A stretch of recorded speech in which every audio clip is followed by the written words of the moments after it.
Kolluru వెలుమలలో best flat కోసం చూస్తున్నారా? రాధేస్కైనే ఎంచుకోండి.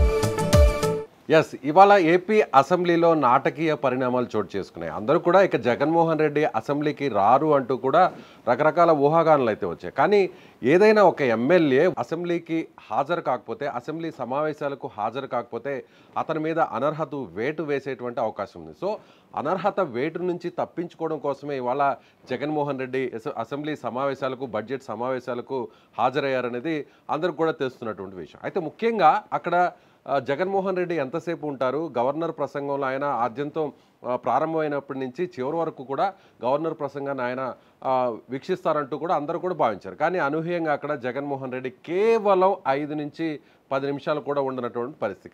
సరిగ్గా చెప్పాలంటే ఒక 10 నిమిషాల పాటు ఆయన అసెంబ్లీలో ఉన్నారు. ఆయనతో పాటు ఎవరైతే మిగిలినటువంటి 10 మంది ఎమ్మెల్యేలు ఉన్నారో వారు, అలాగే ఎమ్మెల్సీలు, వైసీపీకి సంబంధించినటువంటి ఎమ్మెల్సీలు కూడా సమావేశాలకి హాజరయ్యారు. జనరల్గా బడ్జెట్ సమావేశాలు ప్రారంభమయ్యే టైంలో ఉభయ సభలను ఉద్దేశించి, అటు శాసనసభ కావచ్చు లేదంటే శాసన మండలి కావచ్చు, 2 సభలను ఉద్దేశించి గవర్నర్ ప్రసంగం ఉంటుంది. గవర్నర్ ప్రసంగం ముఖ్యంగా ప్రభుత్వం చేయబోయేటువంటి అభివృద్ధి సంక్షేమ కార్యక్రమాలు ఏంటి, ఇప్పటి వరకు ప్రభుత్వం చేపట్టినటువంటి కార్యక్రమాలు ఏంటి అనేటువంటి విషయాన్ని గవర్నర్ నజీర్ ఆయన చాలా కూలంకుషంగా ఆయన చదివి వినిపించారు. అయితే గవర్నర్ ప్రసంగం స్టార్ట్ అయిన వెంటనే నేరుగా వైసీపీ ఎమ్మెల్యేలు, ఎమ్మెల్సీలు నేరుగా గవర్నర్ పోడియం దగ్గరికి వెళ్ళడం జరిగింది.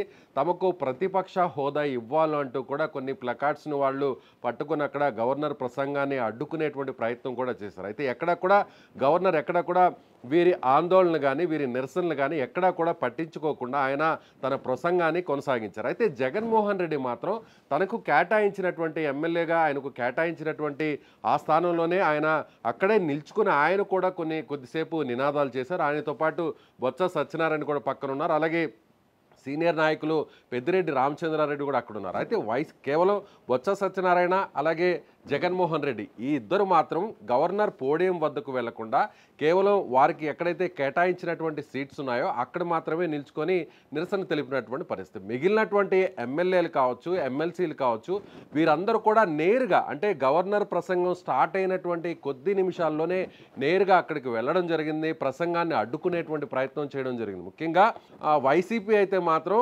జగన్మోహన్ రెడ్డి ఇక అసెంబ్లీ సమావేశాలకు రారు అని కూడా అందరూ కూడా భావిస్తున్నప్పటికీ గతంలో కూడా ఆయన చెప్పడం జరిగింది. ఏమని చెప్పారంటే తనకు ప్రతిపక్ష హోదా ఇస్తేనే తాను అసెంబ్లీ సమావేశాలకు, అసెంబ్లీకి హాజరవుతాను, అసెంబ్లీలో అడుగు పెడతానంటూ కూడా ఆయన వ్యాఖ్యానించినటువంటి విషయం తెలిసింది. అయితే అప్పట్లో కొంతమంది మీడియా ప్రతినిధులు అడిగినటువంటి ప్రశ్న కూడా, ఒకవేళ ఎమ్మెల్యేగా అసెంబ్లీ సమావేశాలకు హాజరవ్వకుండా కానీ ఉంటే మాత్రం ఖచ్చితంగా అతని మీద అనర్హత వేటు వేసుకునేటువంటి అవకాశం ఉంటుంది అనేటువంటి విషయాన్ని కూడా అక్కడ ప్రస్తావించినప్పుడు అప్పుడు కూడా జగన్మోహన్ రెడ్డి చెప్పడం జరిగింది, వేస్తే నా శాసనసభ సభ్యత్వాన్ని రద్దు చేసినా కూడా ఏం పర్లేదు, కానీ ప్రతిపక్ష హోదా ఇస్తేనే ప్రజాగళాన్ని, ప్రజల సమస్యల్ని అక్కడ నేను ప్రస్తావించడానికి ఒక ప్రతిపక్ష నేతగా తనకు ఒక గౌరవం ఉంటుంది, లభించినట్టు ఉంటుంది అని కూడా అప్పుడు జగన్మోహన్ రెడ్డి ప్రస్తావించారు. కానీ అనూహ్యంగా ఇప్పుడు జగన్ యూటర్న్ తీసుకొని ఇప్పుడున్నటువంటి పరిస్థితుల్లో ఎమ్మెల్యేగా తన సభ్యత్వాన్ని కూడా అనర్హత వేటు వేస్తే, అక్కడికి సభకు రాకుండా లేదంటే ఎమ్మెల్యేగా అనర్హత వేటు వేస్తే వచ్చేటువంటి భవిష్యత్తులో వచ్చేటువంటి సమస్యలు వీటన్నిటిని కూడా బేరీజ్ వేసుకొని ఇవాళ మాత్రం ఆయన ఒక్కరోజు మాత్రమే అసెంబ్లీకి హాజరవుతారు, అది కూడా గవర్నర్ ప్రసంగంలో మాత్రమే ఆయన అక్కడ ఉంటారంటూ కూడా అందరూ భావించారు. కానీ గవర్నర్ ప్రసంగం కొనసాగినంతసేపు కూడా అక్కడ జగన్మోహన్ రెడ్డి ఉండలేకపోయారు. కేవలం ఆయన 5 నిమిషాల పాటు మాత్రమే అసెంబ్లీలో ఉన్నారు. ఆ సమయంలో అక్కడ చంద్రబాబు ఉన్నారు, అలాగే పవన్ కళ్యాణ్ ఉన్నారు, మంత్రులు ఉన్నారు, లోకేష్ ఉన్నారు, అందరూ కూడా ఉన్నారు. అయితే జగన్మోహన్ రెడ్డి ఎక్కడా కూడా అటు ముఖ్యమంత్రిగా ఉన్నటువంటి చంద్రబాబుతో కానీ, అలాగే ఉప ముఖ్యమంత్రిగా ఉన్నటువంటి పవన్ కళ్యాణ్తో కానీ వారికి నమస్కరించడం కానీ, అదేవిధంగా అభివాదం చేయడం కానీ, ఇక లోకేష్ కానీ వారికి అభివాదం చేయడం కానీ ఎక్కడా కూడా కనిపించలేదు. మనకు అక్కడ అసెంబ్లీ సమావేశాల దృశ్యాలను ఒకసారి మనం ఆ ఫుటేజ్ని కానీ చూసినట్లయితే నేరుగా సభ స్టార్ట్ అయిన వెంటనే తన ఎమ్మెల్యేలు, ఎమ్మెల్సీలతో జగన్మోహన్ రెడ్డి నేరుగా లోపలికి రావడం జరిగింది. తనకు కేటాయించినటువంటి ఆ సీటు వద్ద ఆయన కాసేపు కూర్చొని ప్రసంగం స్టార్ట్ అయిన తర్వాత వెంటనే నిలబడడం జరిగింది. ఆయనతో పాటు బొత్స సత్యనారాయణ పక్కన ఉన్నారు. మిగిలినటువంటి ఎమ్మెల్యేలు, ఎమ్మెల్సీలు నేరుగా అక్కడికి పోడియం వద్దకు వెళ్ళిపోయినటువంటి పరిస్థితి. సరిగ్గా అక్కడ 5 నుంచి 10 నిమిషాలు నిరసన తెలిపిన తర్వాత ఈయన కూడా కొద్దిసేపు తమకు ప్రతిపక్ష హోదా ఇవ్వాలి అంటూ ఆడ కొద్దిసేపు మాత్రమే తన సీటు వద్ద ఆయన నినాదాలు చేశారు. ఆ తర్వాత ఎమ్మెల్సీలు ఎమ్మెల్యేలు అందరూ కూడా బయటకు వెళ్ళిపోయేటువంటి క్రమంలో జగన్మోహన్ రెడ్డి కూడా నేరుగా బయటకు వెళ్ళిపోయారు. అయితే బయటకు వచ్చిన తర్వాత ఆయన మీడియాతో కూడా ఎక్కడ కూడా మాట్లాడేటువంటి ప్రయత్నం అయితే చేయలేదు. మీడియాతో కూడా ఎక్కడ కూడా ఆయన మాట్లాడలేదు. నేరుగా అక్కడి నుంచి కొద్దిసేపు నడుచుకుంటూ బయటకు రావడం, ఆ తర్వాత ఆయన వాహనాల్లో కూడా అక్కడికి వెళ్ళిపోవడం జరిగింది. అయితే జగన్మోహన్ రెడ్డి అంటే ఈ బడ్జెట్ సమావేశాలు మొత్తం 22 రోజుల పాటు జరగబోతున్నాయి. ఇవాళ గవర్నర్ ప్రసంగం ఉంటుంది. గవర్నర్ ప్రసంగానికి అటు ముఖ్యమంత్రి కావచ్చు, అలాగే ఉప ముఖ్యమంత్రి కావచ్చు, ఇతర అన్ని పార్టీలకు సంబంధించినటువంటి శాసనసభాపక్ష నేతలందరూ కూడా తమకు ధన్యవాదాలు అంటే ఆ ప్రసంగానికి ధన్యవాదాలు తెలిపిన తర్వాత సభ క్లోజ్ అవుతుంది తొలి రోజు. ఆ తర్వాత తిరిగి రేపటి నుంచి కూడా బడ్జెట్ సమావేశాలు జరగబోతున్నాయి. ఇవి కూడా 22 రోజుల పాటు జరిగే అవకాశం. అయితే రేపు జగన్మోహన్ రెడ్డి బడ్జెట్ సమావేశాలకు వస్తారా రారా?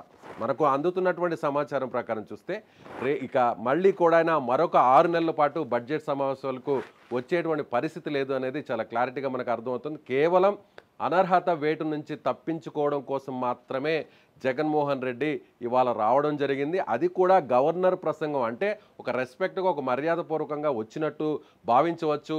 తాను ఏదైతే సవాలు విసిరానో, తాను ఏదైతే శపథం చేశానో, ప్రతిపక్ష హోదా ఇచ్చేంత వరకు తాను అసెంబ్లీలో అడుగు పెట్టనట్టు జగన్మోహన్ రెడ్డి ఏది చెప్పాడో ఆ మాట నిలబెట్టుకున్నట్టు అవుతుంది. మరొక వైపు గవర్నర్ ప్రసంగం కాబట్టి సభకు వచ్చినట్టు కూడా ఉంటుంది. మరొక వైపు డిస్క్వాలిఫికేషన్ నుంచి కూడా తప్పించుకున్నటువంటి పరిస్థితి కూడా ఉంటుంది అనేది మనకు అర్థమవుతుంది. సో ఓవరాల్గా చూసినట్లయితే జగన్మోహన్ రెడ్డి సభలోకి వచ్చారు, ఎట్టకేలకు సభలో కొద్ది నిమిషాలు ఉన్నారు, బయటికి వెళ్ళిపోయారు. ఆయన ఎక్కడా కూడా ఎవరితో కూడా అభివాదం చేయడం కానీ, అక్కడ కనీసం ఇతర పార్టీల ఎమ్మెల్యేలతో లేదంటే వేరే ఇతర నేతలతో, వైసీపీ నేతలతో తప్ప ఎక్కడ కూడా మాట్లాడినటువంటి సందర్భం. అయితే జగన్మోహన్ రెడ్డి వైసీపీ ఎమ్మెల్యేలు నినాదాలు చేస్తున్నటువంటి క్రమంలో, నిరసన తెలుపుతున్నటువంటి క్రమంలో చంద్రబాబు అక్కడ కాస్త చిరునవ్వుతో ఉన్నటువంటి దృశ్యాలు కూడా అక్కడ కనిపిస్తున్నాయి.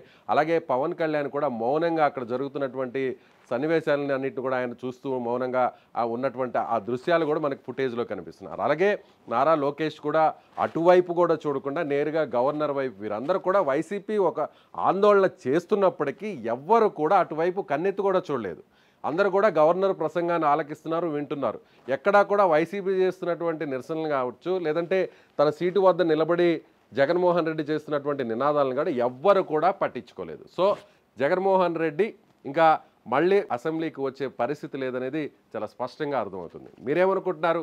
జగన్మోహన్ రెడ్డి సరిగ్గా జూన్ 21వ తారీఖున ఎమ్మెల్యేగా ప్రమాణ స్వీకారం చేసిన తర్వాత మళ్ళీ ఇన్ని రోజుల తర్వాత ఆయన ఇప్పుడు అసెంబ్లీలోకి అడుగుపెట్టారు, మళ్ళీ వెంటనే బయటికి వెళ్ళిపోయారు. మళ్ళీ తిరిగి ఎప్పుడు వస్తారనేది మీరేమనుకుంటున్నారో దీని మీద మీరు ఖచ్చితంగా కామెంట్ చేయండి.